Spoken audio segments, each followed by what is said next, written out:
respectively, what are their properties.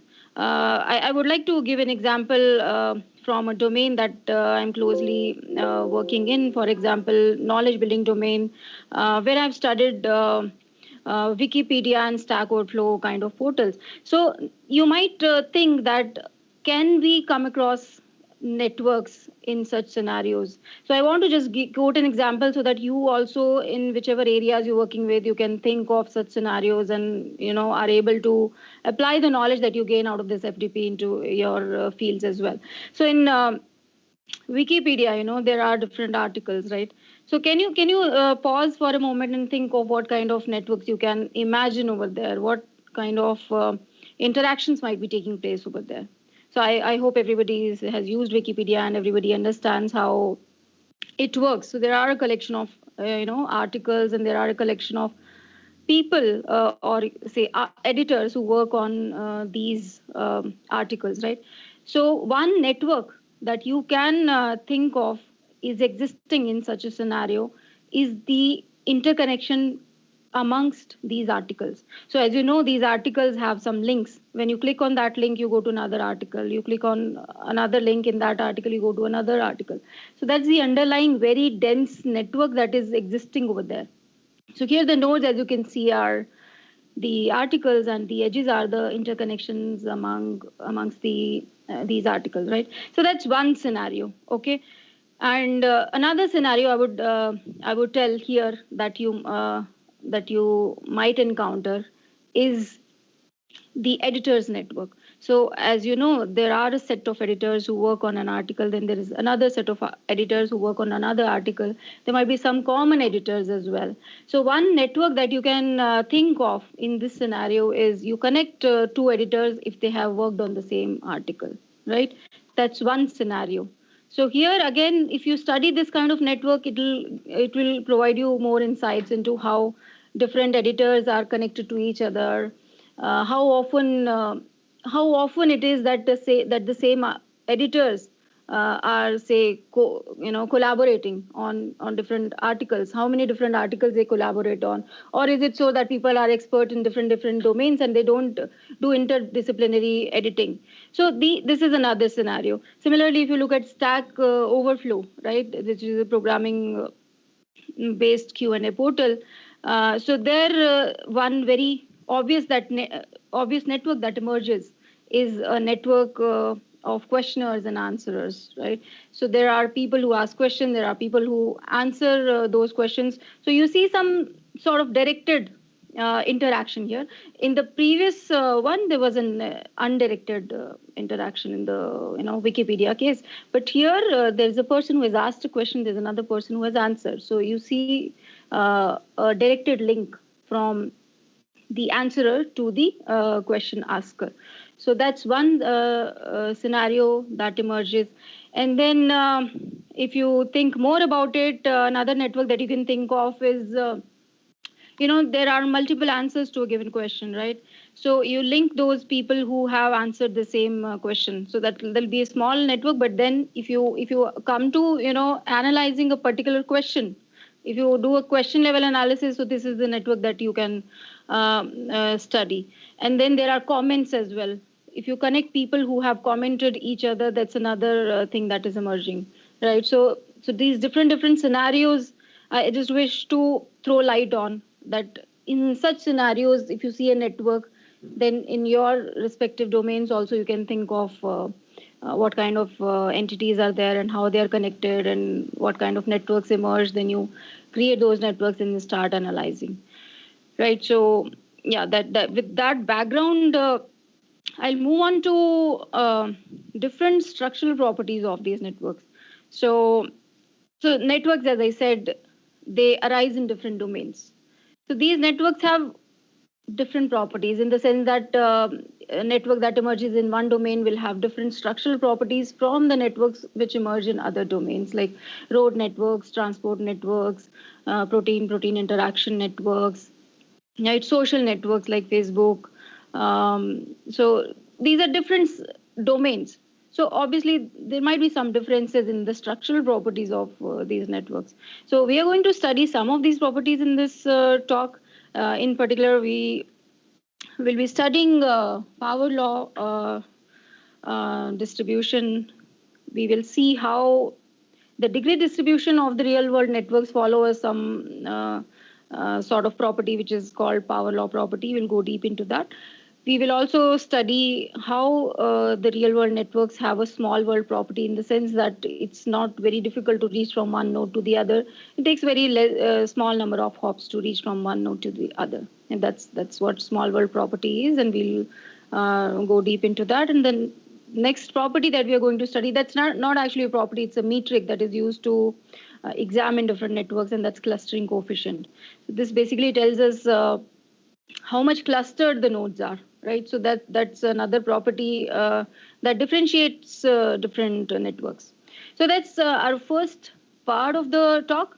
And the second part of the talk will be on the softwares that are available at our disposal for analyzing the networks. So these different tools have again different properties, as in different features, right? So some are programming based, as in you write your code in Python and then you get the results. And some are GUI based, where you don't have the capability of coding, but then you get a different appeal. As in the networks that get produced are very appealing to eyes. So there are different tools and they have different features. So we will look at what all is available, and then we will go deep into some of them, so that we give you an idea of what all is available and you get started to using them. So that will be our focus here. All right. You may please ask your questions as well. Let's not me keeping on talking. It will be nice to know your feedback, and as in whether you are understanding or not. You can interrupt me and write your questions in chat. I'll take them later on. Yeah. All right. So let's move on to the first property, which is a very talked about property, because anybody who works in this domain of network science makes use of this term very often, which is power law.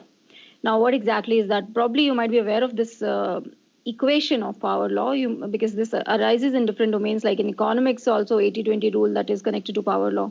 So that's a very well-known term, very well-known equation. Now, how it is connected to the domain of network science is what we will look at.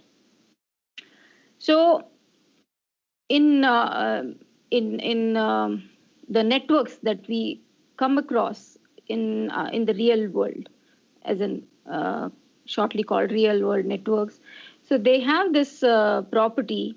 Most of them, okay, I say most of them have this property, that a large number of nodes are present which have a very small degree, and there's a very small number of nodes which have a very high degree, right? So you can imagine that 80-20 kind of situation here, but it's even more pronounced than 80-20. You can say 90-10 or even more, right? 95-5. So that sort of a situation is there, that very small proportion of nodes, say 5% or even lesser than 5% nodes have a very high degree, whereas 95% of the nodes have a very small degree.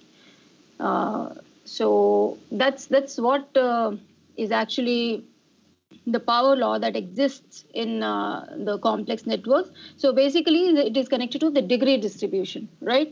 So this is the equation which you might be knowing about the power law already.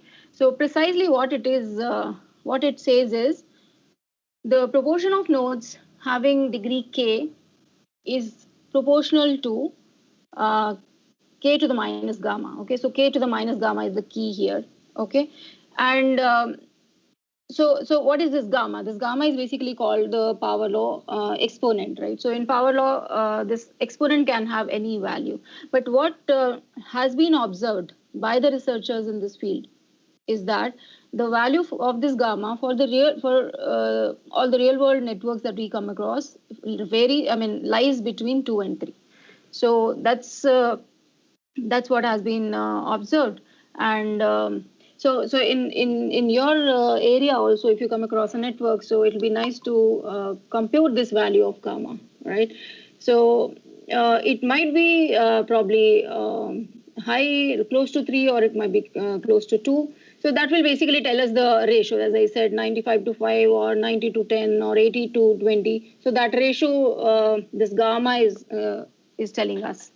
So this kind of plot you will observe. So if you, on the x-axis is k, where k is the degree, okay? And on the y-axis is the p of k, that is probability of nodes having this degree k. So this kind of plot you will observe if you plot the degree. This is basically called the plot of degree distribution, where you're plotting the number of nodes, or you can say probability, you can plot anything. So number of nodes having a particular degree, when you plot, you get this kind of curve for most of the networks that you come across. So that's what is a very pronounced property of the real world networks. Now let's get back to how is it that we can compute this value of gamma. Okay. So this is the equation. I replace the proportionality constant with C. Okay, and since we have this exponent, so what I do is I'll take log. Okay, after taking log, we can expand, and this is what we get. Okay, this is the final equation that we get. All right. Now, if you see closely, this equation actually takes up the form of y is equal to mx plus c, right? So what is so y is equal to mx plus c is the equation of a straight line. Okay, so this is this becomes a straight line where y is equal to log of pk and mx plus c. C is the log of c here, and mx is this. So what is the m here in a straight line? M is actually the slope of the straight line. So m over here is minus gamma. Now minus gamma, that is the negative slope. Okay, what does that tell? This tells that as the value of x increases, the value of y decreases. So it's a downward straight line is what we can imagine and visualize. So m is that, and x is your log of k. Okay, so basically if you plot if you draw a plot between this log of k as x and log of pk as y, then you are expected to get a straight line with a negative slope like this, with the intercept to be log of c. Okay, so this is the kind of plot that you're expected to obtain for most real world networks. And getting back to how we can compute this value of gamma. So what we can do is after you plot this using any programming language, you get some points over here. They might of course not be very touching this. They might not be very cleanly in a straight line. There might be little deviations because there is no noise in real world data always. So you can fit a line over there, right? You can do the curve fitting and you get some line like this. And then you can find the slope of that line, and that slope is equal to the value of gamma, right? So that's one way of getting the value of power law exponent. Whenever we talk about a network, real world network, it's good to talk about its power law exponent because it gives us various details. As an example, researchers use it to approximate certain properties of networks. For example, centrality measures, where you need a lot of computation in order to compute those parameters. So there are some works that do the approximation, and there they use this value of gamma and some other parameters. So this is one scenario where this gamma is used, and I told you how you can compute it for a given network as well, right? So yeah, one more thing. The networks that exhibit this property are called scale-free networks as well. If you are working in this domain, you might come across this term as well, because most real-world networks, as I said, follow this power law degree distribution. So they are also called scale-free. Now, what do we mean by scale-free? Okay. So scale is basically it's for average. Okay, so if somebody gives you an average degree of the network, it doesn't tell you anything. You know why? Because this is the kind of degree distribution that you have, and so if you get the average degree, it doesn't tell you much about the network. as compared to other, say random networks. I'll come back to random networks in a while. So in random networks, if somebody tells you the average degree, that gives you some information. But here the average is not giving you any information because of this very property. So that's why the scale, as in the average, doesn't make any sense. That's why these are called scale-free networks. Okay. Now let's talk a bit about how is it that these networks get this property. Okay, how is it that in these networks there are a few nodes which have very high degree and a large number of nodes have very small degree. So how does it happen there? So it's been observed that the reason for this to happen is actually a preferential attachment property that plays its role. Okay, so what this property is, basically the nodes prefer to attach with nodes having many connections. Okay, so if we talk about a social network like Facebook, okay, this is where you can relate very quickly. That's why I'm taking that example. So when a new person creates an account, they tend to make more friendships with the people who have already a large number of connections as compared to people who have a very small number of connections. Okay, so I mean, this is not precise, but the probability wise, it's more likely that a new node will have more connections with those nodes that already have a high number of connections as compared to those with small number of connections. So that's what is preferential attachment, and this plays its role not only in social networks but even in road networks. Road networks, how you can imagine that if there is a city which has a high number of roads coming out, that indicates that that's a very popular city, or you can say a city with a lot of resources. So it is highly likely that other cities will have more connections with such a city. So that's one intuition that you can think of, and this plays its role in different other kinds of networks as well. Okay, now you can think that what will this lead to? Nodes that have high degree tend to get more nodes and hence more degree, right? So people who are rich, as in nodes which are rich, keep getting richer, and the poor nodes stay poorer. Poor here in the sense of degree, right? So this phenomena is also called rich get richer phenomena or Matthew effect. Matthew effect is basically the term used in science citation networks, where the research papers which have more citations tend to get more citations. So that's the term used over there, but the idea remains the same. It's all preferential attachment or rich getting richer phenomena or Matthew effect. It's all the same thing. All right. So one set of researchers who worked towards the beginning, they were the first to work on this very observation, and they gave a model which can generate a network that has this property of power law degree distribution. So Barabasi and Albert, they worked on.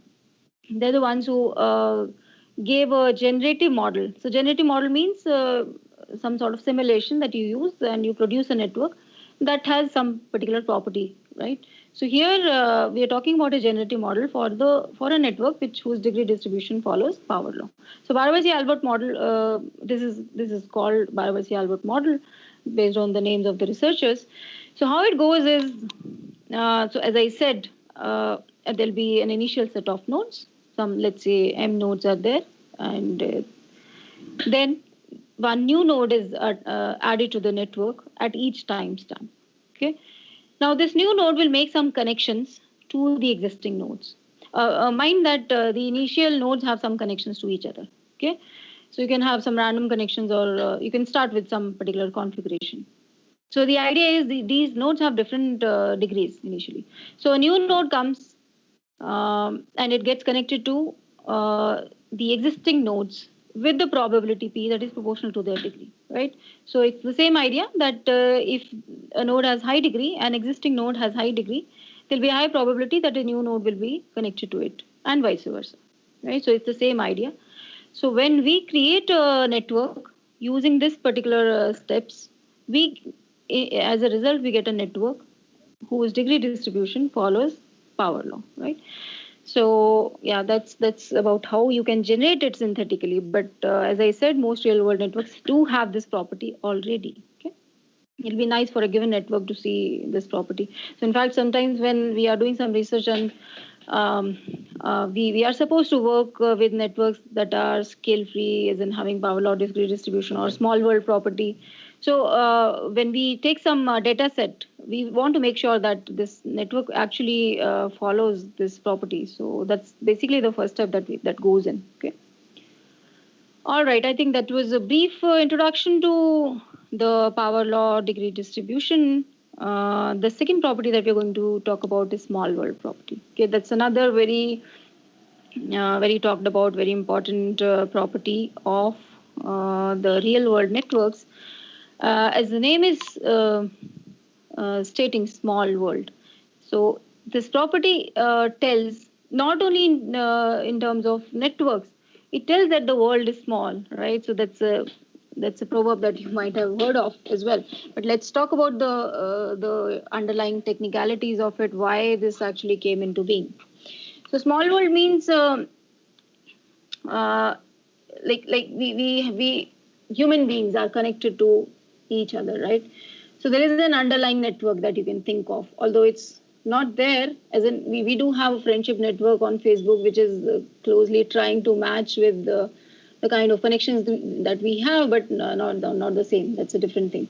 So we have a real connection network that is there underlying. All our activities, are based on them. So this property says that it doesn't take a large number of hops for one person to reach another person, whoever that person might be. Okay, so what it says is the distance between any pair of people, you can say. We'll get back to nodes in a while. So the distance between any pair of people is very small. So here the distance doesn't mean the distance in any physical metric.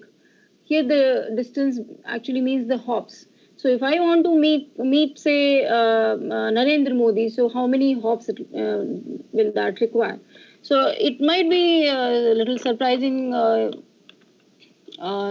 to think that it's very small number of steps that are required. For example, I might meet somebody who has some political connections in my area, and then that person might meet somebody from the member of parliament, and then that person might be knowing somebody who is actually in direct connection with Narendra Modi. So some 4 to 5 steps you can think of. Okay, so that's the idea.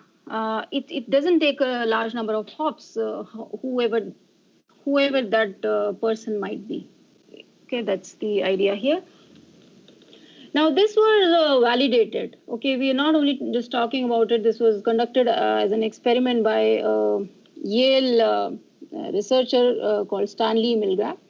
So he actually did this very checking, and he just gave away some letters, and those letters had to reach some influential person, and then the participants were expected to forward those letters to somebody they might know that influential person, so that he kept a track of where the letter went from to whomever it reached. So he kept a track of all that detail, and he found that it doesn't require more than 6 steps. Okay, so that was the first instance where this small world property was observed. That's why it's also called 6 degrees of separation. Okay, so that's the underlying history of this property.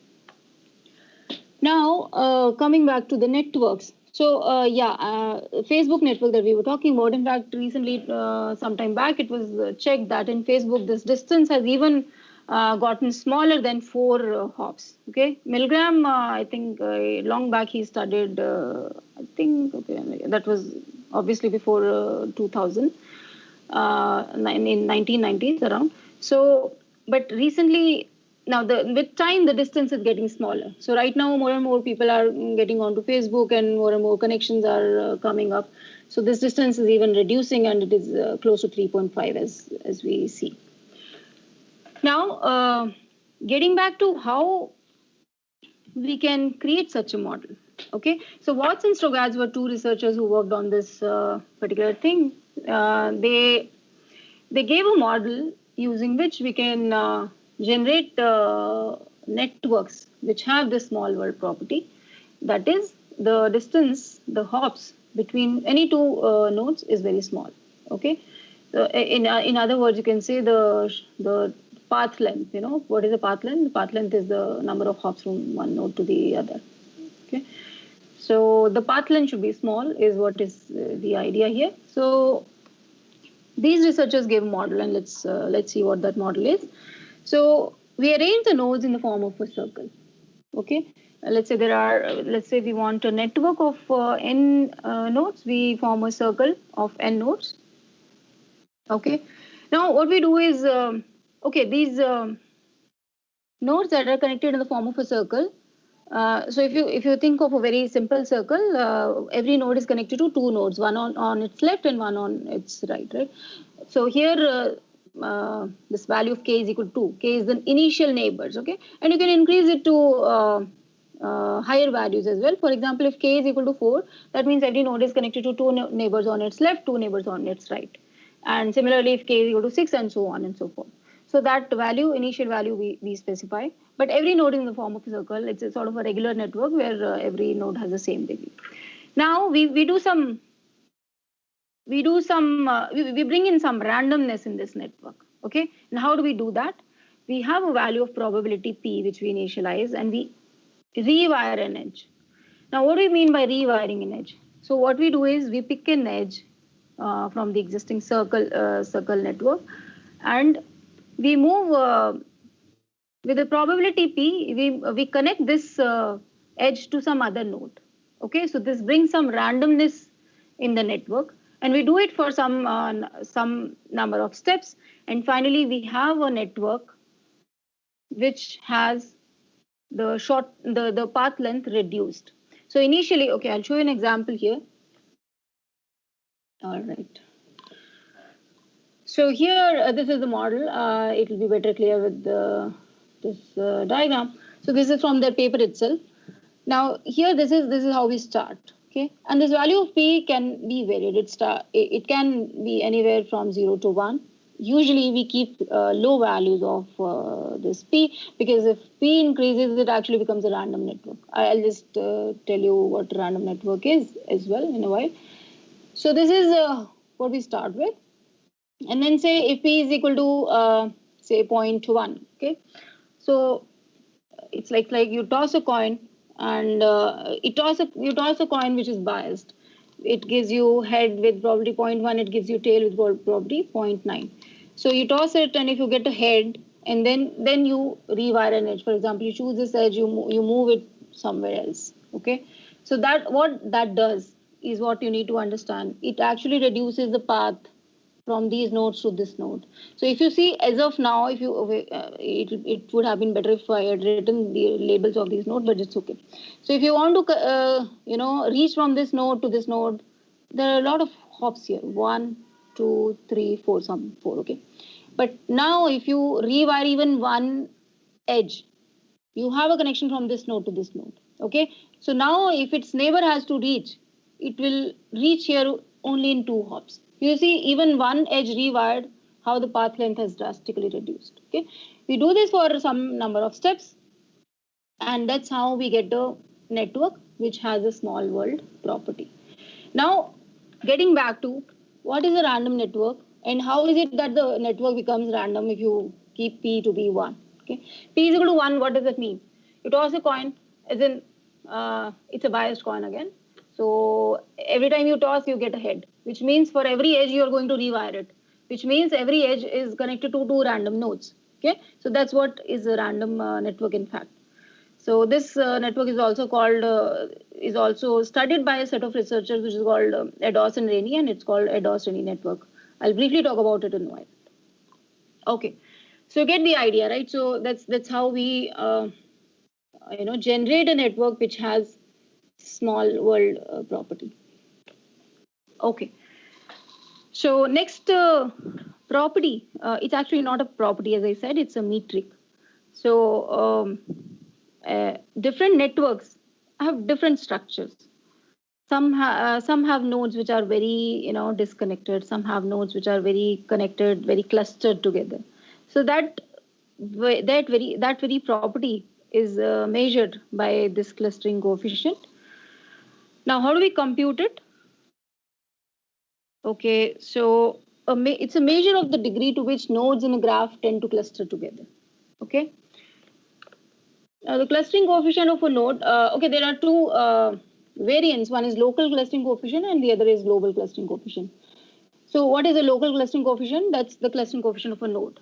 So, we can compute the clustering coefficient of a node to see how much this node is clustered with its neighbors. Okay.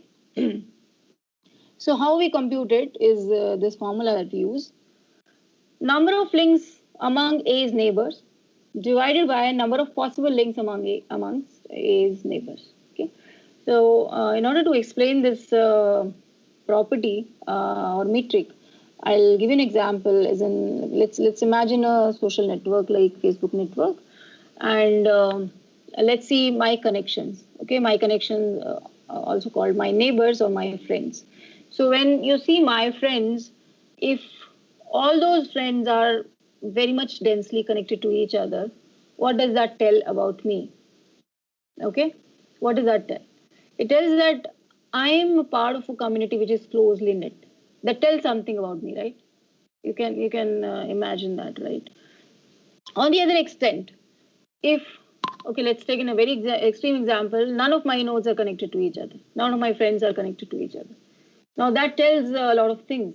Firstly, it might tell that it might tell my diversity. Firstly, that's one thing that I can think of. Okay, my diversity in the sense that I am part of different organizations.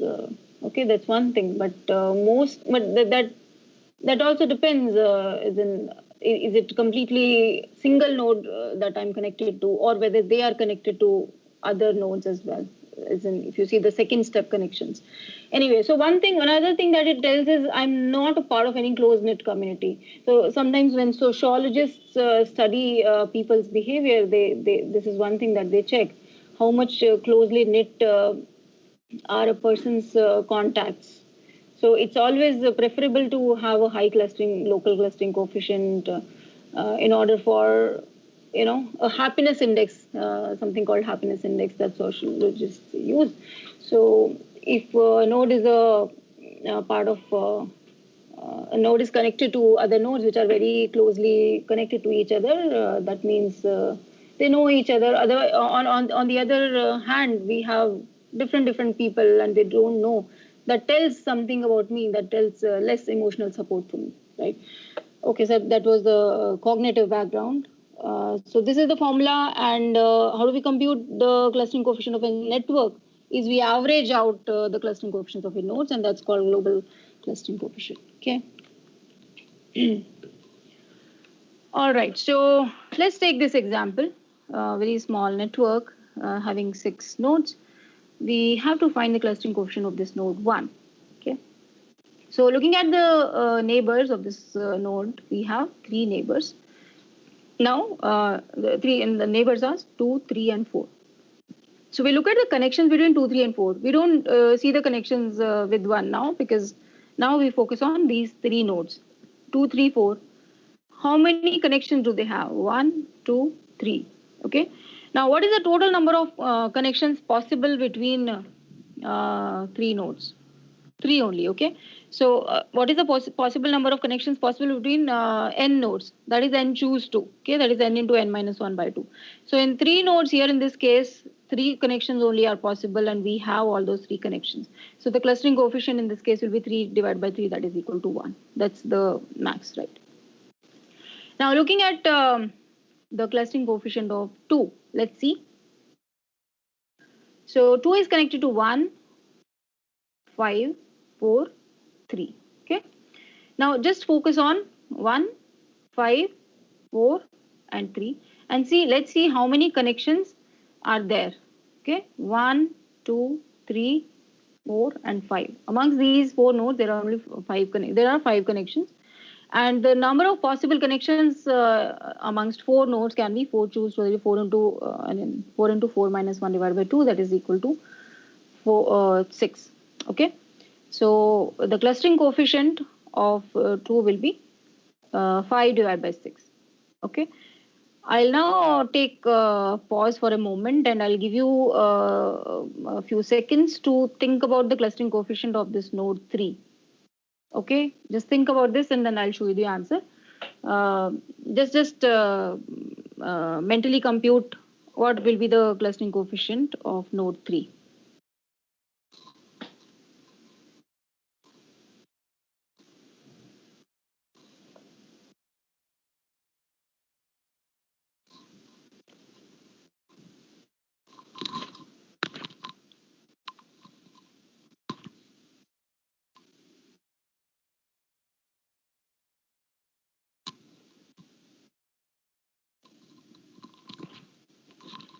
All right. I hope you would have computed. So let's see. The clustering coefficient of node 3 is 3 divided by 6. So as we see, 3 is connected to 2, 6, 5, and 4. And there are 1, 2, 3 connections. And 3 divided by 6 is 0.5. So this is how you compute the clustering coefficients for all the nodes. So you see node 6. The clustering coefficient of node 6 will be 0 because it's connected to one node only, and there's no clustering possible, so that will be 0. And the global clustering coefficient will be the average, and that is 0.694. So overall, the clustering coefficient tells us the extent to which the nodes are clustered together. As an example, if I ask you what will be the clustering coefficient of a complete graph, okay, can you think of that? The clustering, the complete graph has all the nodes connected to each other. So the clustering coefficient of all the nodes will be 1, and the average will be 1 as well. All right. So you see that it's completely clustered, right? That's one extreme. On the other hand, if there are nodes which are not connected at all, they are scattered. Okay, the clustering coefficient is 0. And if you're given a path graph, right? If you're given a circle graph, they'll lie somewhere between 0 and 1 towards 0. So that's how it tells us something about a network. Now these are very, very small graphs, right? Small networks. But when you're given like real world network with millions of nodes, you have no clue what is going on, right? So these are some properties that give you an idea. You compute them, and that gives you insights into how the network structure might be. Because when there are millions of nodes, it is even difficult for any visualization software to display it, in the sense that you can examine it, you can make sense out of it. That's very, very clustered if the number of nodes increases. So such properties give us an idea into how the network is. All right. So this is one property. There are many more properties, and I'm sure they'll be covered in the rest of the sessions. One note I had to make at this point. So I talked about random graphs, right? And I talked about the fact that some two researchers, Dawes and Rainey, they gave a generative model for random graphs. So that's one category of graphs. So far we have discussed how many categories. We have discussed networks which exhibit power law degree distribution, that is Barabasi-Albert model. Okay, we have discussed random graphs where all the nodes are randomly connected to each other. So they are called as Dawes-Rainey networks as well. And then we discussed those networks which have a small world property, and they were given by Watt-Strogatz. So they're also called Watt-Strogatz models. So it will be nice if you remember these terms, so that you can actually draw these networks using some tool that we will later look at. So yeah, I was about to tell you the difference. Random graphs also exhibit small average shortest path, which is what we were looking for in Watt-Strogatz models. But there is one difference here. The difference between random graphs and Watt-Strogatz model is that random graphs also have small clustering coefficient. So random graphs, if you see, the nodes are connected randomly to each other. Okay. So firstly, I would say it depends on the value of p. So random graphs have a probability value p associated with them. If p is small, you know that there'll be very less connections. If p is high, and whenever you toss the coin, it turns head, and you put an edge. So if p is high, you have more connections in a random network. So it depends on p also. But the fact is that they have small clustering coefficient as compared to Watt-Stugat's models that we saw, that rewiring thing, if you recall. So that's one difference. And then they say that real world networks actually have a high clustering coefficient. They're not random. You can imagine, right? Facebook network is not random. It's a real world network, and people do make connections sensibly, although there are some people who keep accepting requests, but there is no randomness involved there, right? People make connections. They do make connections with the people who they are well connected to. So that clustering automatically comes in. So that increases the clustering coefficient. Okay, so I think that was it from my side for the first part of the session. So far, it's been completely a one-way thing, and I haven't seen any questions if they came in. Yeah, Well, yeah. actually, yeah, Anamika, actually, they are unable to post queries in the message box because of some, I think, access issues. So they have been posting some queries within the group, like WhatsApp group. And then the question they have raised, like, can you go back to your slide for, Yeah. Yeah. I think the one, yes, this example. And we have question here, like, what does this dotted connections represent?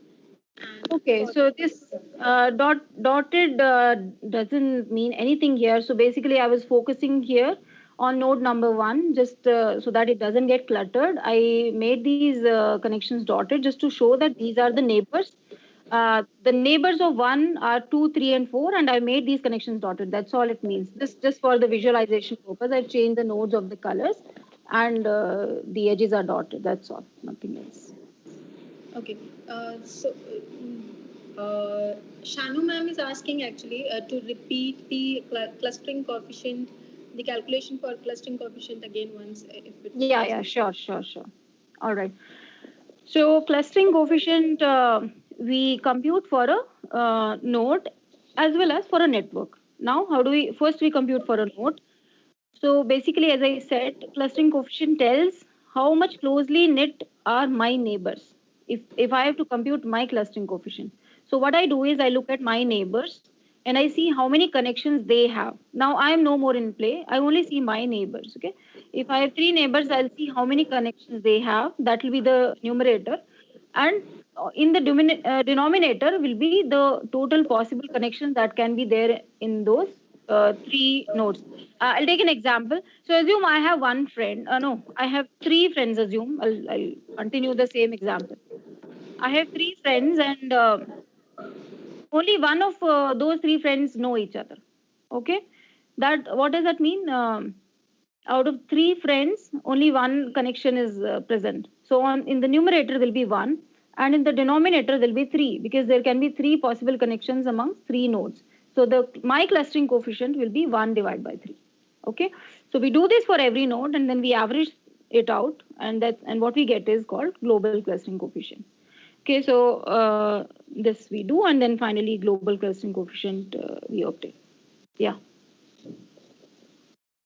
Yeah, yes. So we have another question. Hello. Yes. Yeah, so we have another question that they're asking that what there is there any difference between this Milgram conducted which experiment and the Facebook network, which shows the degree of separation for up to like 3.5 or even little more smaller, Yeah. 2.1. So given Yeah. reference is the same. Okay. So, so Milgram experiment, as I said, Facebook network is a social network that is existing amongst people online. So that's a network. But Milgram conducted an experiment in a time when there was no such network was in play. Okay, so what he did was, so I in fact that was too old that. There was not very high communication between people, so it actually happened in the form of letters. So now you can imagine how the communication would have happened in that age. So he posted a few letters, and then in those letters he asked those receivers to forward these letters to other people whom they knew, who could know this particular influential person or these different persons. So it happened in the form of letters only. There was no other mode of communication. Even in that age, the shortest distance was coming out to be close to 6. That was that experiment. Now here what I spoke about is Facebook length. So here there is a paper. I should check the link. There here the network is very clear, right? We have the nodes, we have the edges, and now we have computation facilities as well. So it is possible to compute the shortest path between every two pair of nodes. So it's very precise. So Milgram's experiment was very on a very small scale. Okay, as you can see, I would have to see the exact number of people whom he sent the letter, but it was for sure very small numbers. And also, if you read about it, many people didn't participate. So that was the times, very old. I will have to see the exact year. But now, right now, we have the exact network. We have huge amount of big data of this Facebook network, and it is very whatever shortest distances we get between each pair of nodes is very precise, and then you average it out. That's what you get. So that came out to be close to 3.5, I think, many years back. So yeah, there is a huge difference between these two experiments. Yes. Okay, thank you for this query. And there is one more query on scale-free networks. So they are asking that does this means that scale-free network exhibit power law? Like, can we generalize this statement? Yes, you can say this. Scale-free networks. So the networks which exhibit power law are called scale-free. Yes, these two terms are actually used synonymously, so you can say that. That's yeah. I told you the reason, right? Because they have this power law distribution of degree. So when you compute an average, it doesn't give you any information. So that's why we call them scale-free. Yes. Yeah, I think we are done with the queries for this part. Okay, good. So it's nice to see that people are understanding things. Knowing the queries, it shows that they are listening and understanding things. Okay, let's move on. Yeah. To yet another interesting aspect of this session. So, as I said, we will look at different tools that are available for the analysis of networks. So I'll just show you a list just to give you an idea that there is a lot that is available for us to explore. So this is one list of the tools that we can use. They all vary different in different features. So there is in R also, in fact, you can do network analysis. So sometimes what happens when we are doing our research, there is something that we wish to compute. It's not available in one tool, then we tend to use another tool. So it's based on the requirement, based on your expertise, based on your inclination, whether you want to go for a coding based tool or you want a GUI based tool. What is your background? So it depends on all that and your familiarity level. So there are many different things that play a part in what programming, what software tools one wishes to use for their work. So NetworkX, iGraph, this iGraph is in Python as well as it is in R. Then this Gephi, it's a GUI based tool. Then Cytoscape is a GUI based tool as well. Graph tool is Python based. Then there are more such tools. Graphviz, Social Network Visualizer, UCINet. This Node Excel is there. Some people use that, prefer to use that only. Then Netminer, SocialViz, NetworkKit, Magic. So there's no limit. So as you can see, if you wish to explore things, there are many tools that are available, and there's no limit. Okay. So my focus here in this talk will be to get you started with some of these tools, and the rest is for you to explore. Okay. I'll show some of these tools in action. In particular, I'll show the first three tools in action. We'll show you some of their features. There are a lot many features, but let's see how many we are able to cover here. And in particular, I'll show you two programming based. Yeah. Yes. Yeah, sorry for interruption. Actually, they're asking that are these tools freely available or they are proprietary? Okay. These most of these are freely available. In fact, whatever I've used so far, they all have been freely available. They are actually free. I will have to check if I have to find a tool which is not freely available. Whatever I've used so far, most of these I've used and they were free. Yeah, they are freely available. You can freely use them. Yeah, thank you. Yeah, we can Oh, continue. okay. All right. So where was I? So I was telling you that some of these tools are programming based. So people who are comfortable with programming know that it gives us a huge amount of flexibility. So it's not sometimes only the network that we wish to see. We wish to compute many things. We wish to move things around. We wish to remove some nodes. We wish to carry out some computation on different properties. We wish to assign some weights. So these are some things that programming capability provides us. So there tools like NetworkX, iGraph, etc. are very useful. But sometimes our focus is to have a good visualization. So there are tools like Gephi might be good. So it's all up to what your target problem is, what your objective is. All right. So okay. So yeah, this is my email ID. I'm going to move on to the other platform to show you things in action. First, I'll go with NetworkX and a little bit about the second tool, iGraph, Python iGraph, and then finally I'll move on to Gephi. That is my plan. So I'll move on to the next uh, window. You can note my email address in case you have any questions. So what I'll show you now is okay. I hope can somebody confirm if you can see my screen? NetworkX demonstration, can you see? Yes, it is visible, Anamika. We can Okay, continue. okay. All right.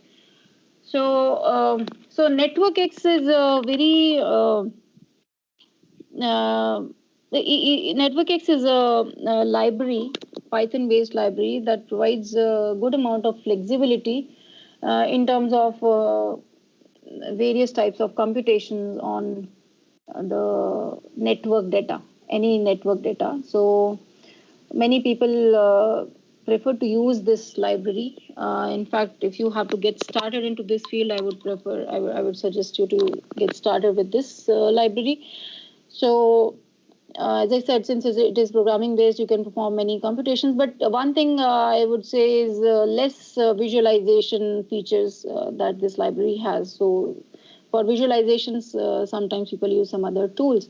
So okay, let's get started with NetworkX and see what it provides.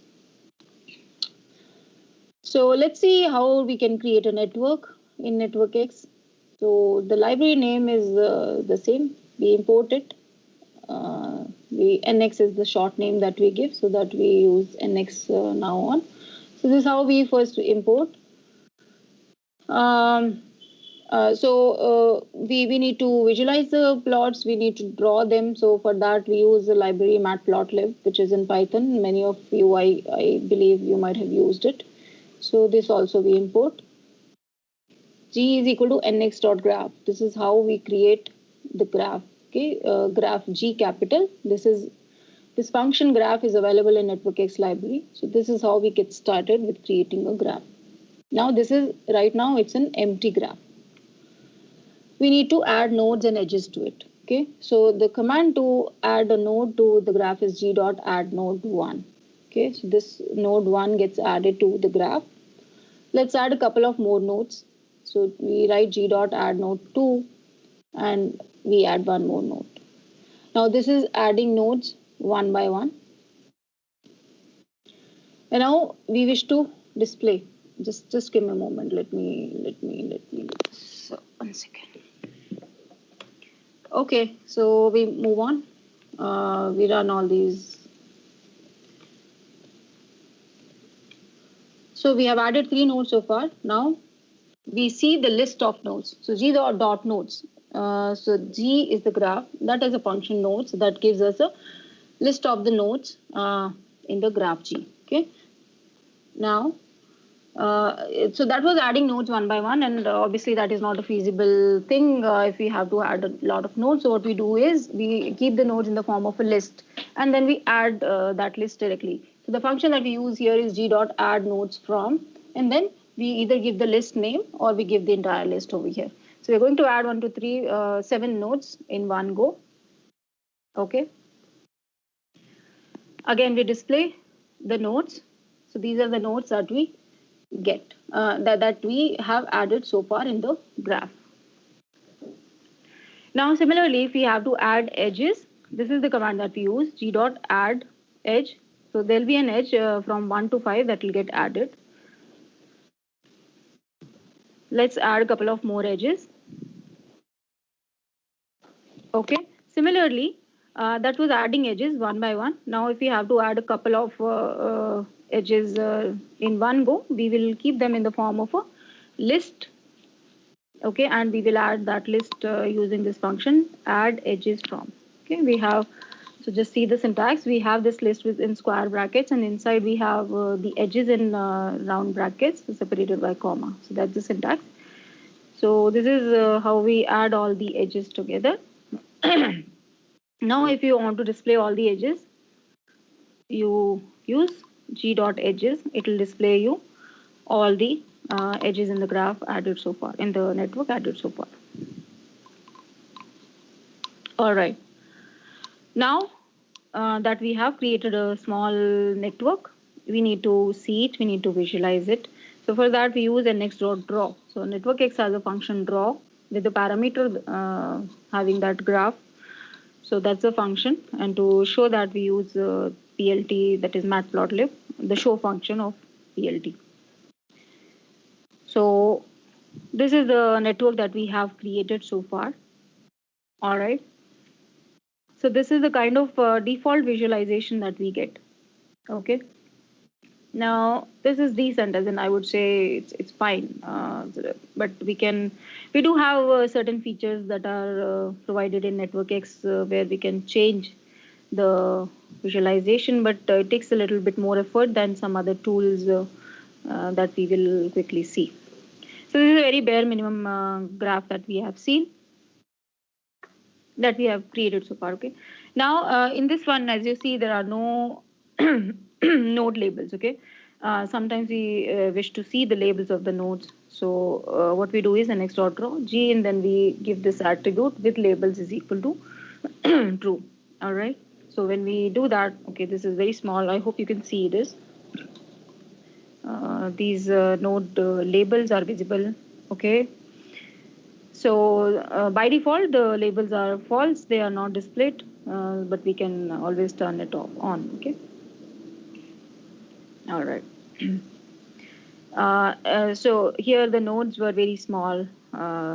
As you can see, we can increase the size of these nodes. There's another feature that this draw function has. Node size is equal to, you can give any value. So let's see how much size it gives us. You can increase to whatever value that you want for your network. Okay. So this is how we increase the node size. Now there are network X. So after we have a graph in the form of a network X graph, we have certain features that we can directly use, and we compute different values. For example, we can compute the degrees of all the nodes. Degrees of all the nodes are anyway used very often. For example, if you have to compute the degree distribution, as we initially spoke about the power law degree distribution, we want to check. So for that, first we need the degrees of all the nodes. So for that, we have this function degree. Okay, nx.degree, and the parameter is g. Okay, it will give you all the degrees of all the nodes. So this is actually a sort of a dictionary structure if you are aware of the Python language, and by default it gives in the in a degree view object, degree view or edge view, node view, these are some objects, we can handle them. So if you want just the plain dictionary, we can convert it into dictionary form. We'll just do that in a while. So this is what is provided. So for a huge network, it directly provides us all the degrees, and then from that we can compute the degree distribution and all sorts of the things that we wish to do. Okay. That was the degree of all the nodes. Sometimes we are focused on, we are interested only in some particular nodes. So we can compute the degree of those particular nodes as well with this syntax g dot degree 1. So this will give us the degree of the node 1. Okay, so sometimes you want a global view, sometimes you want an individual view. So that is also possible. We can compute the degree of node 3. We can also compute the degree of a list. So as I said, sometimes we are interested in a list of nodes, not all the nodes, not individual nodes. We want a list of nodes, we want to study them. So this is the syntax for getting the degree of a list of nodes, where the list is provided as a parameter and the result is provided. Here, this is an enclosing dictionary inside this degree view object. Okay.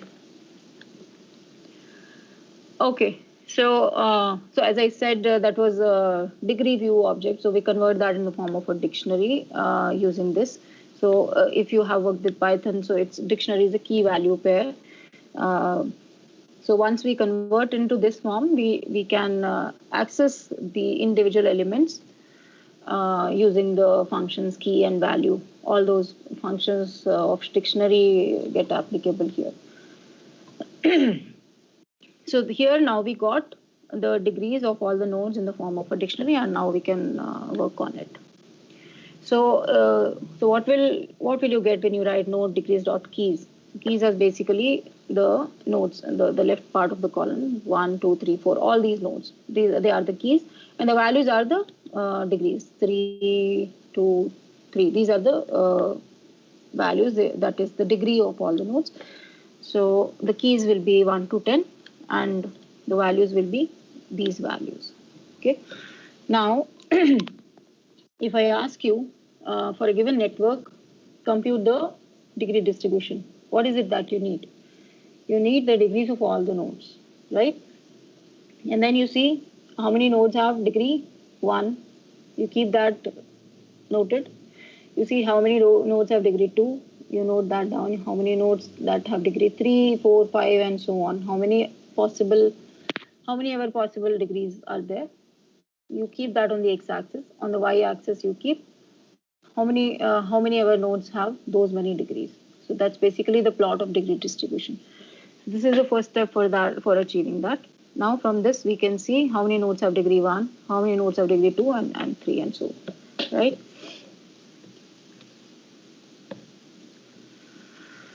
Okay.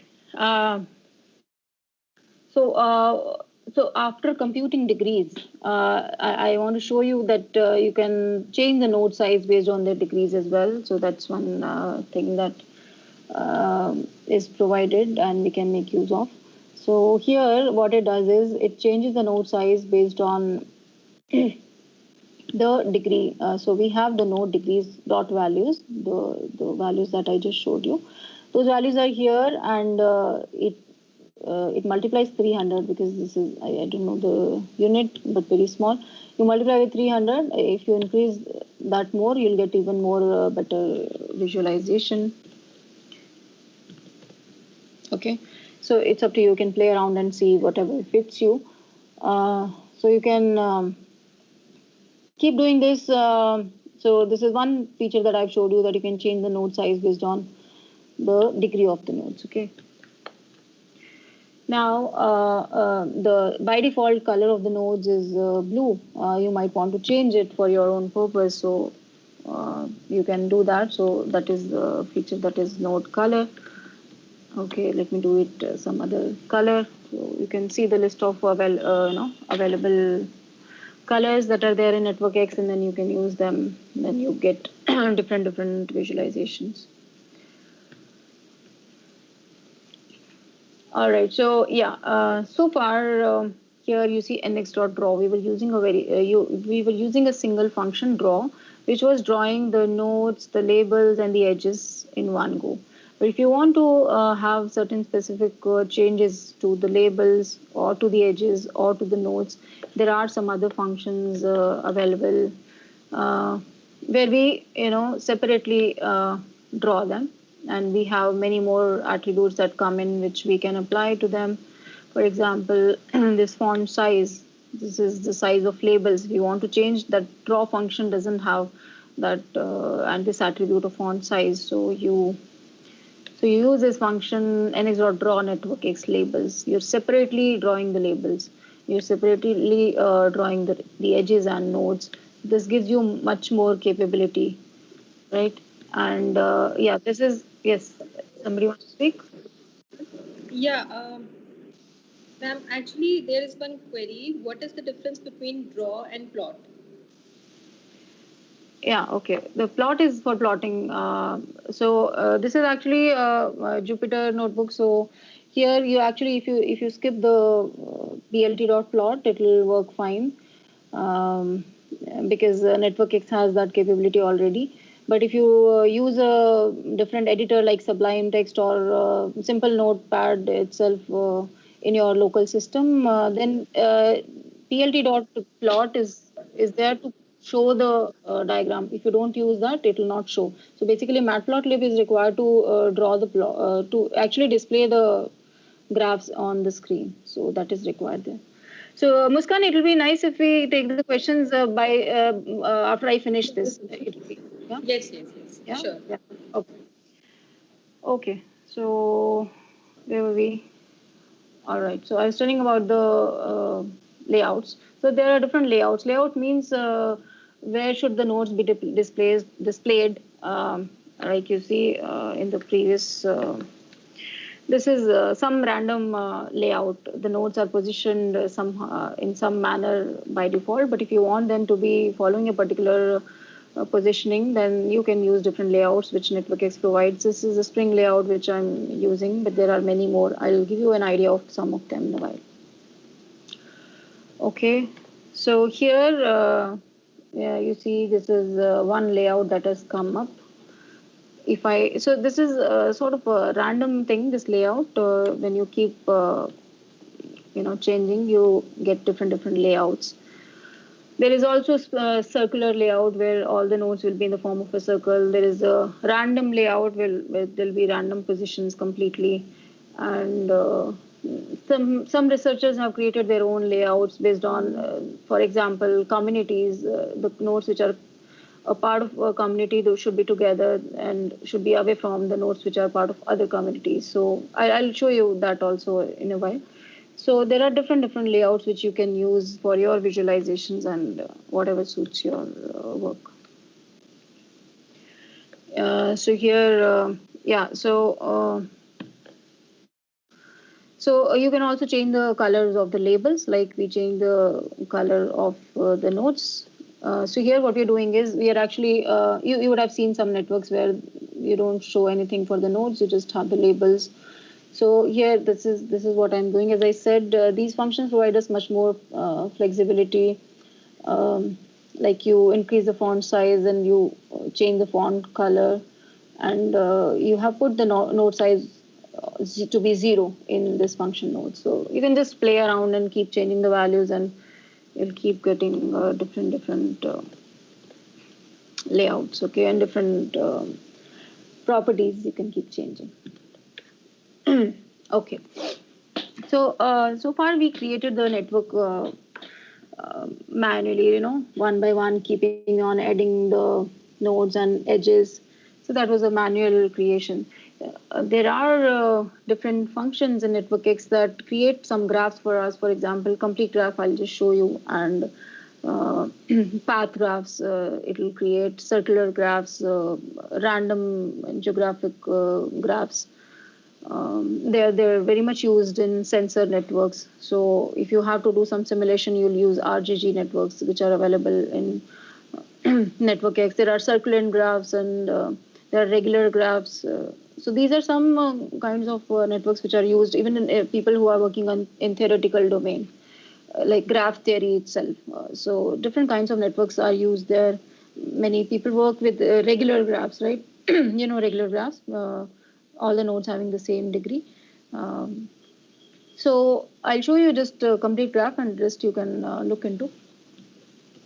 So here we want a network with 25 nodes all connected to each other. So we created this network and then we draw it. So this is the kind of a default layout that we get. So I've told you how you can change different values, you can change colors and you can display the labels and all those things you can do. All right, so this is one complete network that we get. Like I said, degree you can compute, you can compute a couple of more functions are there, like you can compute for a given node which are its neighbors. Okay, we so far we computed the degrees of nodes. We can also see which are its neighbors, because sometimes we want to write a code to do some functionality on those neighbors and so on and so forth. Like you want to compute H index, so you want the neighbors details and all. So that thing you need to do many times. So other functions that are available are order. So order actually gives us the number of nodes. Although the info function, there is function g.info, it provides you some basic statistics of a network. So order is another function that you can use to find to get the number of nodes, and then you can get the number of edges using the function h.size. All right. Now coming back to layouts, I'll quickly run you through the some of the layouts, and so that just to give you an idea, and you can choose different layouts based on your requirement. Okay, so this spiral layout. So one we used earlier was spring layout, right? This is spiral layout. Let's draw it and see how it looks like. So there's some sort of a spiral. The nodes are connected in the form of a spiral, and then they are connected. Just looking pretty. I don't know how much it serves the purpose. So again, it depends on your problem at hand. Now this is random layout where different nodes will be just randomly connected. So random, as I told you, it's completely random. The next time you run it, you get a different structure, different layout. So what you can, if you want to freeze one layout, you can give a seed value here, so that every time you run it, you get the same positioning. That also you can do. This is circular layout. So since it's a complete network, this is the kind of beautiful structure that we get. So that's a circular layout. Okay. Now, whatever things that we talked about in the slides, we are going to take a quick look at some of the graphs which are provided as functions in NetworkX library. So we will use them, and we will show you certain differences between these different graphs, like Barabasi-Albert graph, and then ADOS training graph and Watts-Rugatz graph. So NetworkX has different functions to produce these graphs, and then we can compute their different properties, and then we can find out the differences in them. Okay. So to start with, we'll create a Barabasi-Albert graph. So this is the function. This is a function that is available. Now I want to pause for a moment and give you a second to think what these values are.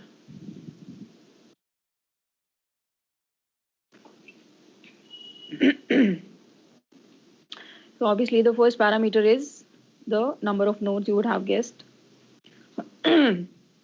Now, what is the second parameter? I want you to think.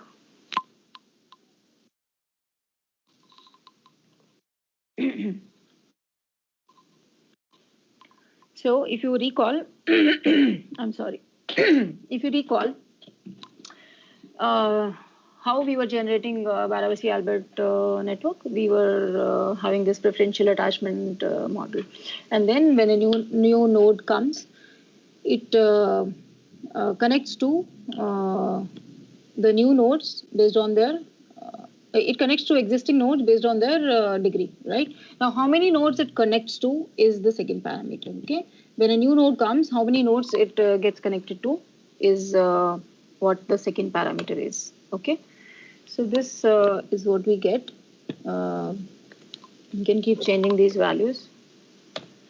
So it becomes very sparse, as you can see, because every new node is only connecting to one of the nodes. But then you see these sort of hubs that you're getting. Okay, I don't know whether I talked about it or not. When there is a power law degree distribution in a network, then it tends to give you a sort of structure where there are a few nodes which have high degree. They tend to be hubs. They're called hubs because many of the nodes are clustered around them. So here, if you see this node number 2 and node number 1, they are sort of the hubs. And why? Because they were the initial nodes. They had the high degree and they continue to have more connections with time, and then that's how they have become more influential, the core nodes. So that's how this comes in. You can have 3 also. It's not showing most of anything. So you can just play around and change these values. Now, second, let's see how we can create an ADOS Renyi graph. Well, of course, you can create all these graphs by yourself. As in, they're not very complicated to draw. Now that I've told you how you can generate them, I've given the generative model. You can you can write your own code and you can make any changes. In fact, people who are doing research, they give generative models for different features. So they need to code them by themselves because they want some changes in the standard implementation. So for now, I'm showing you the libraries only, but you can go and explore. So ADOS Renyi, if you recall, they are the random graphs. Okay. Now I want to pause and I want to ask you what these values might be.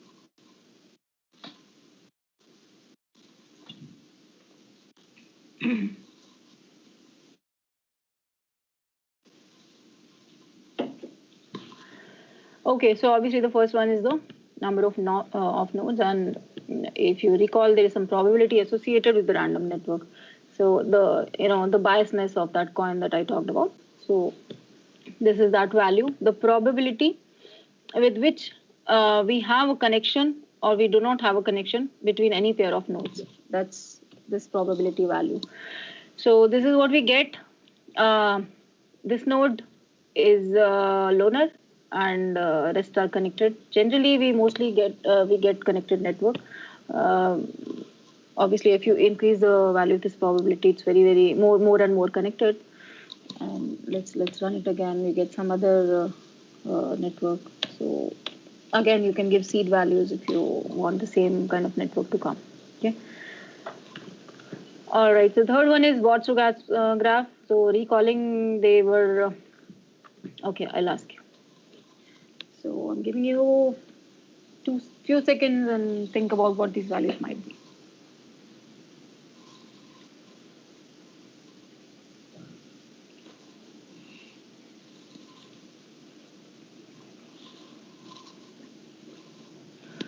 Okay, the first one is obviously the number of nodes. I'm keeping the number of nodes same in all 3 graphs because we are not going to compare them in a while. So K, I told you about this K. K is the number of nodes that a given node is connected to initially in the circular graph, right? So if K is equal to 4, that means every node is connected to 2 nodes on the left and 2 nodes on the right. Okay, that's the value of K. You can have it we keep it even number. So we're having K is equal to 4 and P is equal to 0.2 is the probability of rewiring. Okay, that's called rewiring probability. You can change it, of course. So you see, it's sort of a circular, but then we have introduced links. So we have introduced random links. So that is varying it. Okay. And if I increase it, what will happen? Can you think? It's more and more becoming like a random network, right? Because P is equal to 0.8, right? If I keep P is equal to 1, it's completely a random network, as I showed ADOS Renyi. But we'll keep it small, okay? Because our motive is not to introduce so much randomness, but the motive is to have shortest paths, okay? I think 0.2 will be good here. Okay, we'll move on now. We'll quickly take a look at the degree distributions of these 3 networks. This is Barabasi-Albert model. So what was the degree distribution of Barabasi-Albert model? If you can recall, that was a power law. So let's see what kind of distribution we get for the network that we just created. So nx dot degrees gives us the degrees, and then that's the dictionary, and then we get the values, and then these are the values that we are getting, and then we have to get the degree distribution out of these values. So this is a function in matplotlib. So somebody was asking me something by matplotlib. So it has, firstly, it is required for drawing.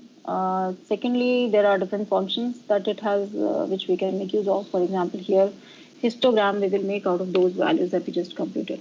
So you see this shape is sort of a power law, okay, because it was a Barabasi-Albert model. So that's what we discussed in the very beginning. Now the second network, Eddowes-Renyi. Now can you tell me what kind of degree distribution might be there for a random network? Can you think? Can you pause and think for a moment? So nodes are randomly connected, right? So here I'll show you the degree distribution that is observed for a random network. That's sort of a normal distribution. Okay, again, it depends on the value of P. Going back, what P value we had set, and yeah, but regardless of the value of P, the degree distribution normally is resembles the normal distribution. Now here, somebody had asked me this question of scale free. Now here, if somebody gives the average degree, it gives us some information about the network, because rest of the degrees are a little less or little higher than the average, because this is a normal distribution. But in the case of power law, that average doesn't give us any information. That's why they are scale free, and these are scaled, you can say. They are scaleful networks, random networks. Third one, Watt-Stokes. Let's look at the degree distribution. Now, I think you might know that there's a probability component here, right? So it resembles the degree distribution that we observe for random networks, that is normal.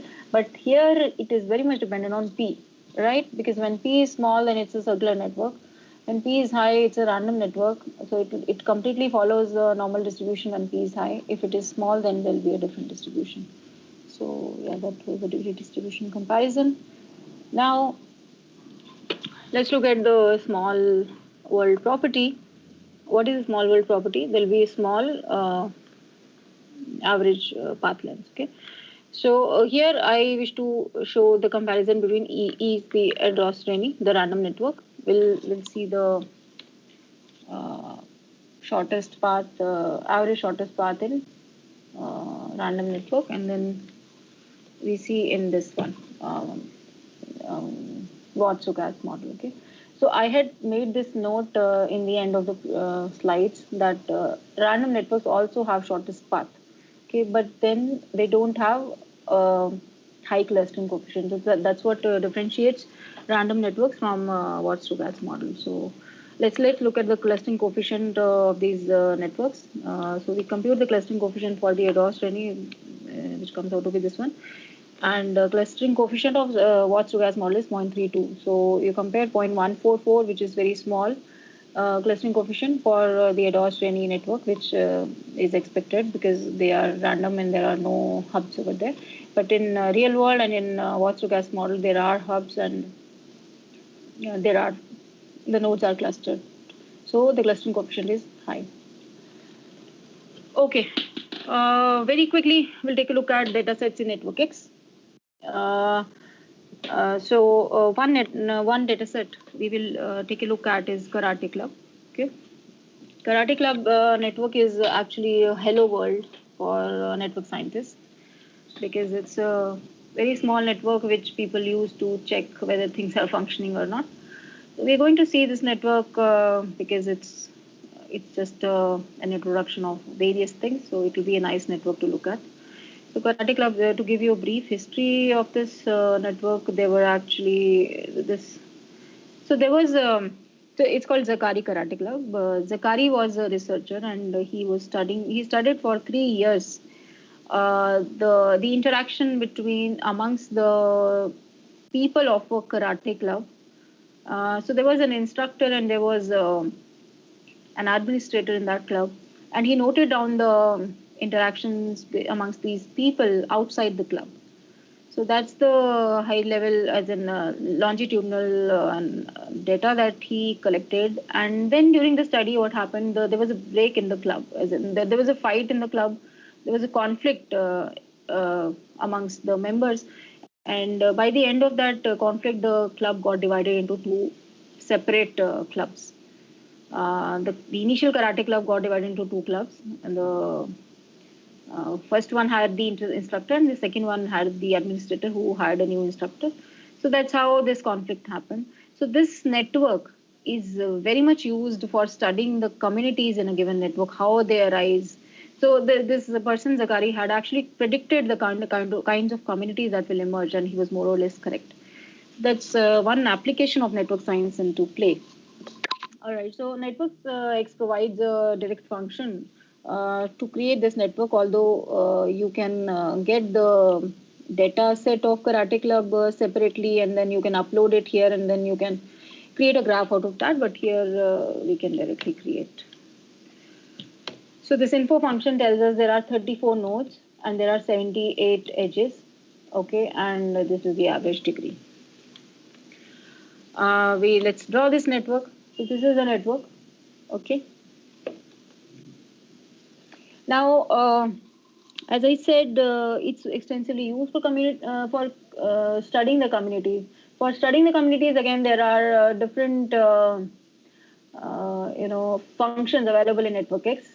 One is this greedy modularity communities, another is Girvan-Newman algorithm. So there are many more. I think they will be covered in the rest of the sessions in this FDP.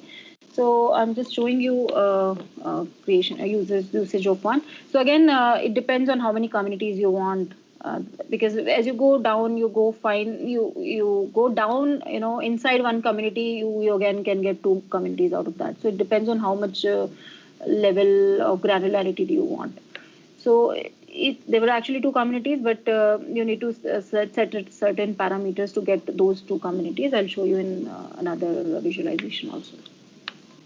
So these are the three communities that were obtained. So this is the first community is members, and this is second community is members, and this is third community is members. All right. So so this is one computation of communities. But then when it comes to visualizing these communities, it's not so straightforward in NetworkX. I mean, you need to write a lot of code to be able to see all these communities and all. So I'll show you in a little while another visualization tool where it is very easy to see these communities, and you can play around and you can change the visualization as you please. So that was my idea of showing these communities in the Karate Club in NetworkX, as well as in the next module that I'll show, so that you can compare. I also plan to show you the demo of one more coding based tool, but I think we don't have a lot of time. So what I'll do is I'll skip that. I'll move on to the GUI based network tool, so that you get that idea as well, and the rest you can yourself explore. Okay. Muskan, we can take a 1 minute questioning here, and before we move on to Gephi. Yeah. So, I mean, you can ask questions. Yeah, please. Yeah, the question is that what kind of data processing can we do on social networks data using these tools? Okay. See, it's a programming based tool. There is no limit to what all kind of processing you can do on the data. Okay, you want some examples? You want? Yes. Yeah. Yes, Muskan? Nothing. Your voice is breaking, I think. Okay. All right. Yeah, so I was saying that in a programming based tool, there is no limit of the kind of processing that you do. but what it aids, what it provides extra is that we can convert that data of a network in the form of a graph, inbuilt graph of network X. And once we do that, we get many functions which are written already. For example, you want to compute the betweenness centrality. Okay, given a network of city, okay, assume a city has many sectors, and these sectors are connected to each other through different roads. So that road network we have, okay, and now we want to set up a hospital in one of these sectors, and we want to decide which sector that should be. So we want to find the sector which is nearest to all the other sectors.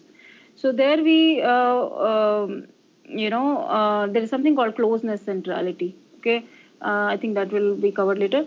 So closeness centrality, once you convert this network in the form of a network X graph, you can directly use this function for closeness centrality, and that gives you the centrality value for all the nodes, which are the sectors here. So the sector which has the highest centrality is the best because it is the closest to all the other sectors. So that sort of functionality, that sort of processing you can do. But if there is no function for any kind of particular thing that you want to do, then there is always code that you can write to achieve your particular purpose. Yeah, Muskan. Yes, Muskan. Yeah, I think we have got insights about this. And there is one more question. Is there any way to visualize my friendship network of my FB account, Facebook Okay, account? yeah. Yeah. Facebook. So you can download your own data. Facebook doesn't let you, get data of all other people. I have done that. That you can download your own data, your own neighbors. You can get that data in some form so that you can analyze it in the way you want. You can do that. Yes, that is possible. So regarding the visualization, whatever I'm going to show you, that tool might be helpful for you. So I'm going to give a brief overview of a visualization tool.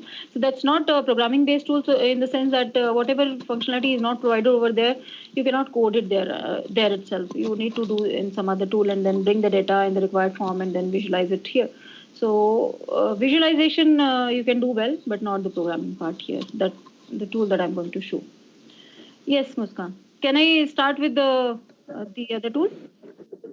Yeah, just one more question, that Yeah. after getting communities list, how to show subgraphs? Okay. Good question. I'll show that in a while. Okay. Okay, yeah, let's continue then. All right. So this Gephi is one tool which you can use. Cytoscape is another which you can use. So I'm working with the Ubuntu. I've downloaded it. It's very straightforward. If you have any doubts, you can write to me if you need any help. I've given my email ID. So I'm not getting into the installation steps because I think that is straightforward. But still, if you have any problem, you can write to me. So this I have Gephi installed already. I'm going to show you how to use it. So what we'll do is, you can see my screen, Muskan, right? Yes, I can see. Okay. So I will go to File and then Open. So there are different formats in which networks data can be there. I assume it might be covered somewhere. So there is one adjacency list, there is edge list, there is GML format, there is PAGEC format. So there are many formats. So what I'm going to show you is a GML format. You can also get this online. So I have downloaded GML format of the Karate Club, and that I'm going to use here. So I'll press open, and then I have to open this karate.gml. Now here graph type, it is asking me, it's a undirected graph. Okay, I want a new workspace. It's telling me the number of nodes and edges. Okay. All right, so this is the kind of network that we're getting here by default. We can change its different features. Okay. So I'll show you some of the features, some of the important features. Given the time, we will show you. I will show you what are the most important features. Okay. So yeah, this I'm doing with my mouse. You can change the size, and then so this is what you get by default. Then you go up and you get all these properties. So global, let's go to global. You can change the background color if you want. Let's say this. Sometimes that is required, but it's not looking good right now, so I'll remove that. But you can change it. Okay, that's the feature. And then you can zoom. So you can do that using mouse, or you can use this button. Okay, it's up to you. Then let's go to edges. Okay, before that you can I want to show you that you can move these nodes. This is a very nice feature that was not there in NetworkX. Like you can move them the way you want. Sometimes you want to focus on a particular node, so you can do that here.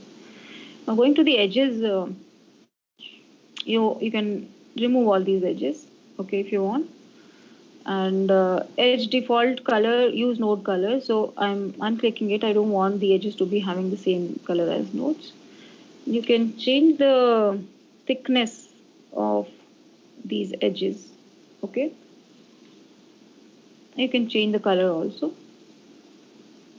Let's go to labels. Node labels, if you want to display, you can.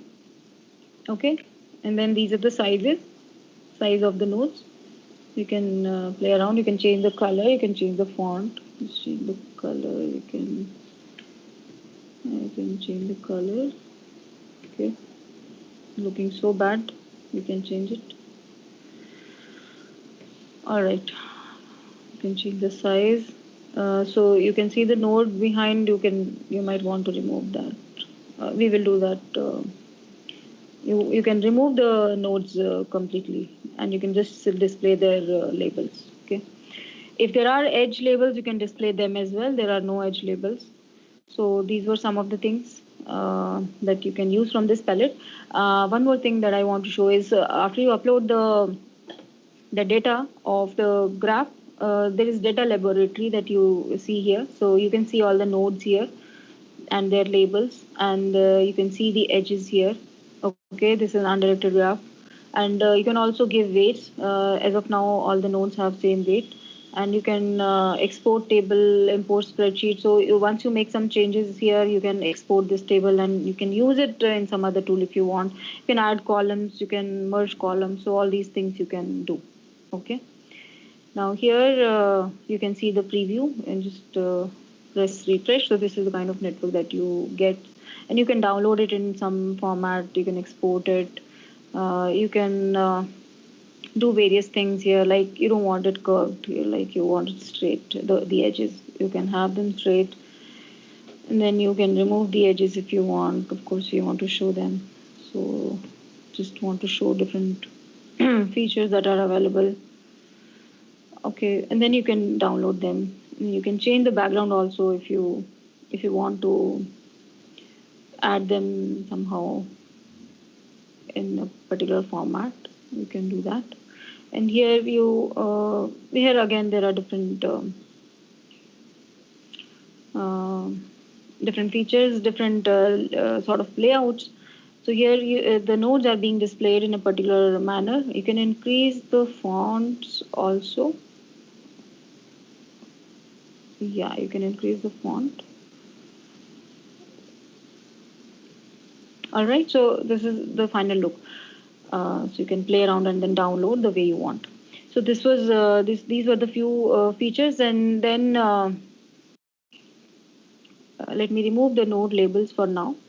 Okay, and we move on to this palette. I want to show you a few features over here.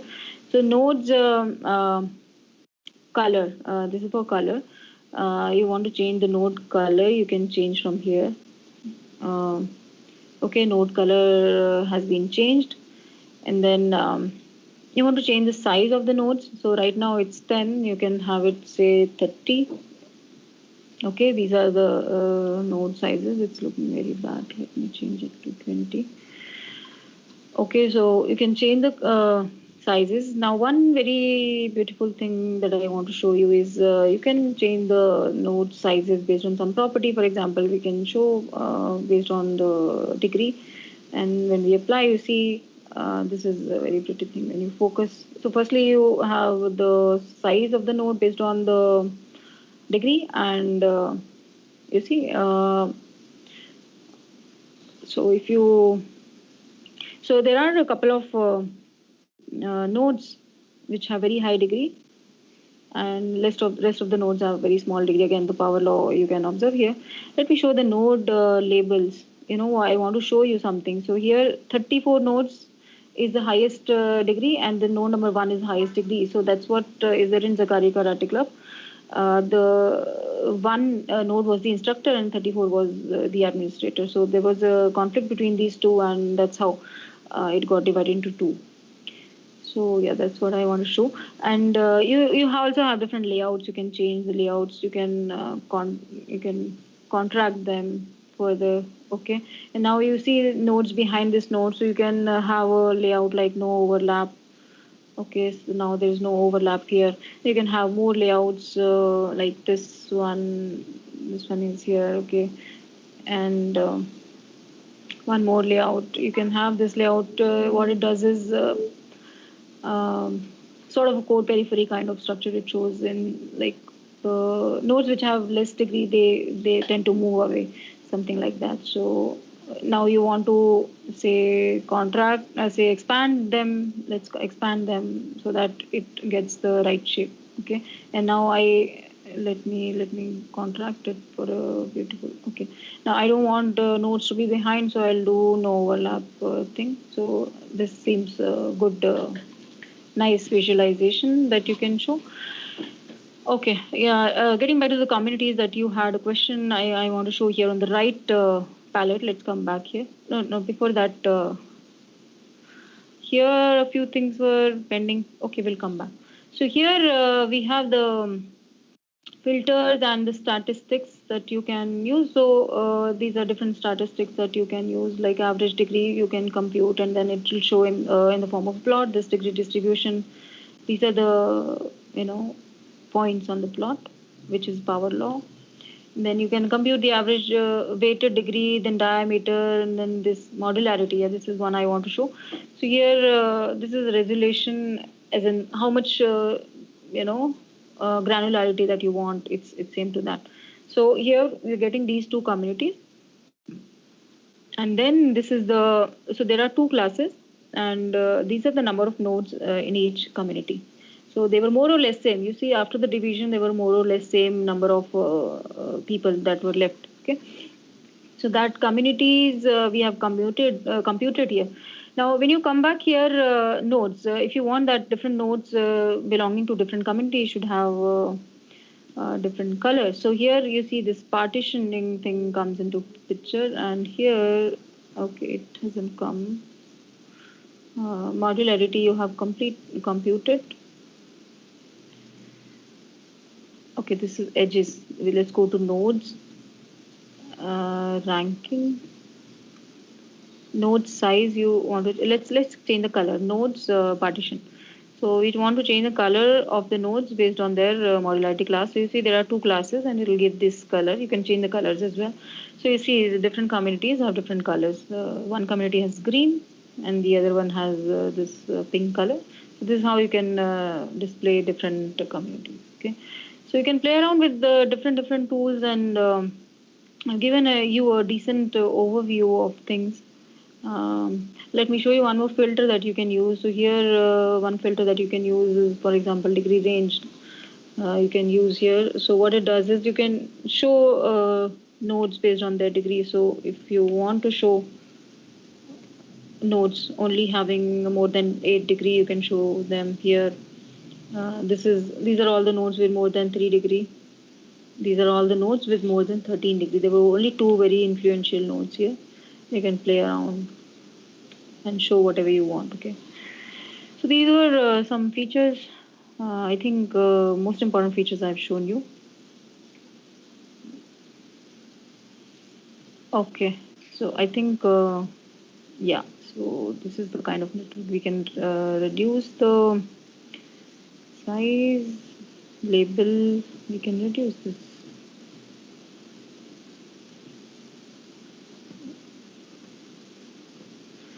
whatever suits your purpose, right? You can do that and then download. Okay, Muskan, I'm done with my part. Now we can take a couple of questions and then we can call it off. Yeah, sure. So one question is, another question is, like, which kind of file formats can we import in Gephi?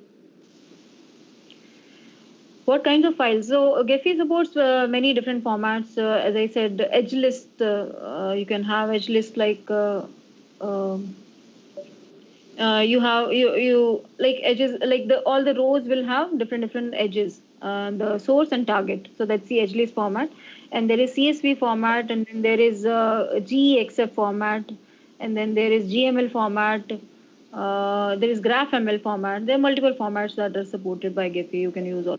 Yes. Okay. So one more question is that please provide some pointers so that we can try exploring and learning things. I think I've provided enough pointers. I think I've given you a very detailed overview of for getting started with all these tools. I think that should be more than enough. But nevertheless, you can start using, and if you have any problems, you can contact either Muskan or me. Regarding the research part, as I initially said, in every domain we do get to come across different kinds of networks. So I also gave an example of different domains where you might think that there cannot be any network, but there were different scenarios where you can use your knowledge of network science domain and get more insights. So about getting started, I would say if you are doing research, you see in your domain if there is any such scenario.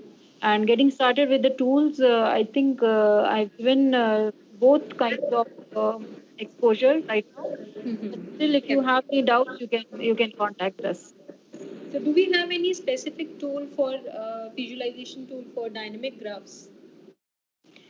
Dynamic graphs, good question. I think Cytoscape is one. Uh, so you want to have different instances. So I worked with the dynamic graphs, but what I did was I had different instances of the graph and I visualized them manually one by one. But yes, there are tools that that makes it easier to analyze dynamic graphs, and I think Cytoscape is one of them. There might be many more. I had given a good list. You can just explore them. Yeah.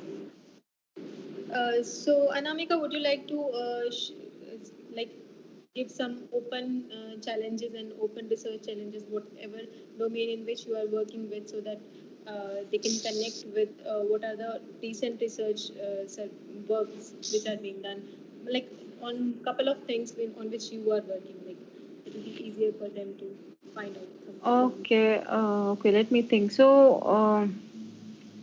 Yeah, I the domain that I have been working in the knowledge building domain, where I have examined different portal that are doing the job of collective knowledge building, like Wikipedia, Stack Overflow. So these are the portals that I worked on, and I was able to see networks from many different perspectives. So yeah, that's one thing, but there are many more which can be explored. Like GitHub is there, and then Quora is there. Then Reddit is there. So there are many such portals, and there is a very complex interaction of people that takes place. Uh, and most of these websites have data available online. You can download them, and then you can try exploring their different properties, see whether they follow power law or not. So there is a big debate which is going on that many of the networks actually do not follow this property currently. So network science field is not very old. So if you want to get started with it, it's a good time. So I would say you can start exploring this. Regarding the open questions,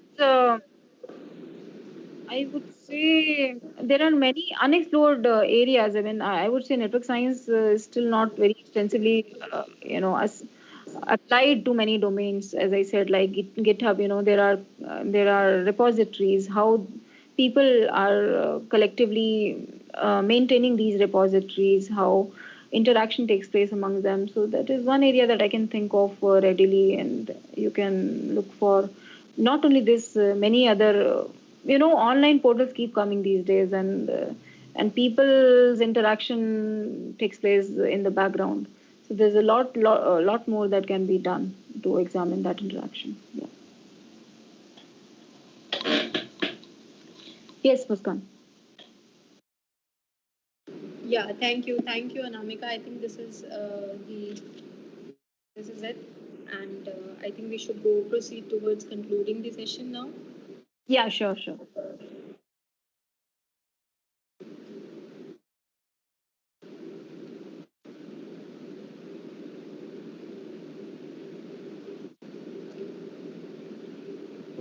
Thank you so much, ma'am. Now, I hope that everyone present here have filled the feedback form they have received from the WhatsApp group. And if you haven't filled the feedback form, then please fill it in order to maintain your attendance. I, Suresh Kulshrestha, would like to share my sincere gratitude and thanks to our honorable guest, Dr. Anamika Chabra from IIT Madras for sharing their brilliant thoughts and knowledge. You explained the properties like power law, the small world property clustering coefficient so smoothly and very clearly. I am sure that everyone present here must have learned so much from it. All the participants of this meeting are inspired by your wisdom. I am thankful to all the participants for joining us today and attending the session today. I like to extend my sincere gratitude by thanking all the committees as well as the audience for coming here today and giving us their valuable time. Now, moving further, I would like to inform everyone that here we'll have a small break and all the participants are requested to join us back at 2:30 p.m. in the third session of Faculty Development Program. Thank you so much, everyone.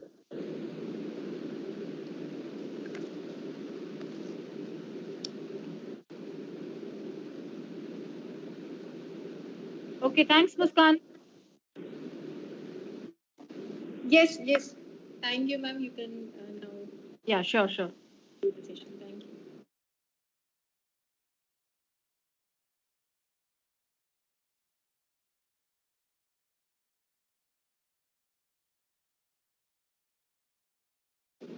So we are taking break for a short while for a lunch break, and after lunch we'll start another session at 2:30. Please stay connected.